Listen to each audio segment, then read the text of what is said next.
मैं बहुत धन्यवाद देना चाहता हूं अपने भारतीय जनता पार्टी के शीर्ष नेतृत्व का, अपने पूजनीय प्रधानमंत्री जी का, अपने राष्ट्रीय अध्यक्ष जी का, जेपी नड्डा जी का, हमारे पूज्य योगी आदित्यनाथ महाराज जी का, जिन्होंने मुझे एक बार और अवसर दिया है आजमगढ़ का सेवा करने के लिए और यहाँ से चुनाव लड़ने के लिए। तो निश्चित रूप से इसमें अगर मैं आजमगढ़ की जनता को धन्यवाद नहीं दूंगा तो ये ठीक नहीं रहेगा, क्योंकि ये जो मेरा यहाँ टिकट फाइनल हुआ है उसके पीछे आजमगढ़ की देवतुल्य जनता है। क्योंकि जितना भी सर्वे हुआ उसमें आजमगढ़ की जनता ने कहा कि हमें दिनेश लाल यादव ही चाहिए, तो इसलिए पार्टी ने मुझे यहाँ भेज दिया है।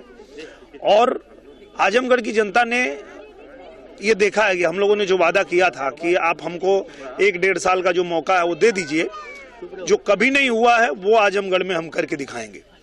और आजमगढ़ की जनता ने जब मौका दिया तो आप देखिए, पूर्वांचल एक्सप्रेसवे से आजमगढ़ जुड़ गया, विश्वविद्यालय आजमगढ़ में बन गया, आजमगढ़ में संगीत महाविद्यालय बन रहा है, आजमगढ़ में अभी जो नई रेलवे लाइन है वो बिछ रही है, आजमगढ़ का जो एयरपोर्ट है उसका उद्घाटन करने के लिए प्रधानमंत्री जी आ रहे हैं। तो ये सब 1 साल में जितना काम हुआ है यहाँ कमल खिलने के बाद, इस बात से आजमगढ़ की जनता भी खुश है और इसलिए जनता ने हमें फिर से मांग लिया और पार्टी ने हमको यहाँ भेज दिया। अखिलेश यादव जी ने भी चैलेंज किया है पीडीओ को मजबूत करने की जगह लगातार बात कर रहे हैं। हाँ, तो हमने भी उनको चैलेंज किया कि आइए आजमगढ़ आपको मौका मिला था, आपने क्या किया, और 1 साल जब भारतीय जनता पार्टी को मौका मिला तो हमने क्या किया, ये जनता आपको बताएगी। आइए मैदान में। आज मुख्यमंत्री जी आए थे, कुछ उन्होंने आपको बताया कि क्या रणनीति? बिल्कुल, मुख्यमंत्री जी ने साफ कहा, कोई आए तुमको लड़ना है, डट के लड़ना है, और जैसे तुम लड़ते हो वैसे ही लड़ना है। तो उनका आदेश पहले भी था तो लड़े थे, और अब फिर आदेश मिला फिर लड़ेंगे। मैं बहुत धन्यवाद देना चाहता हूं अपने भारतीय जनता पार्टी के शीर्ष नेतृत्व का, अपने पूजनीय प्रधानमंत्री जी का, अपने राष्ट्रीय अध्यक्ष जी का, जेपी नड्डा जी का, हमारे पूज्य योगी आदित्यनाथ महाराज जी का, जिन्होंने मुझे एक बार और अवसर दिया है आजमगढ़ का सेवा करने के लिए और यहाँ से चुनाव लड़ने के लिए। तो निश्चित रूप से इसमें अगर मैं आजमगढ़ की जनता को धन्यवाद नहीं दूंगा तो ये ठीक नहीं रहेगा, क्योंकि ये जो मेरा यहाँ टिकट फाइनल हुआ है उसके पीछे आजमगढ़ की देवतुल्य जनता है। क्योंकि जितना भी सर्वे हुआ उसमें आजमगढ़ की जनता ने कहा कि हमें दिनेश लाल यादव ही चाहिए, तो इसलिए पार्टी ने मुझे यहाँ भेज दिया है।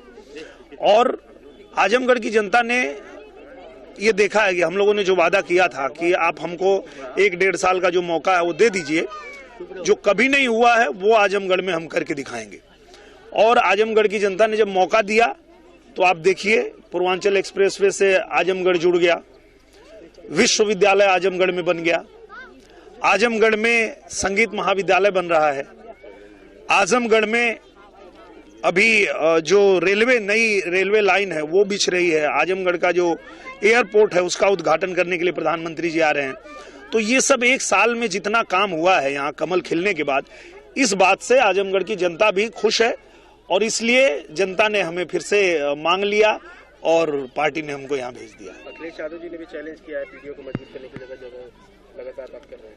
हाँ, तो हमने भी उनको चैलेंज किया कि आइए आजमगढ़ आपको मौका मिला था, आपने क्या किया, और 1 साल जब भारतीय जनता पार्टी को मौका मिला तो हमने क्या किया, ये जनता आपको बताएगी। आइए मैदान में।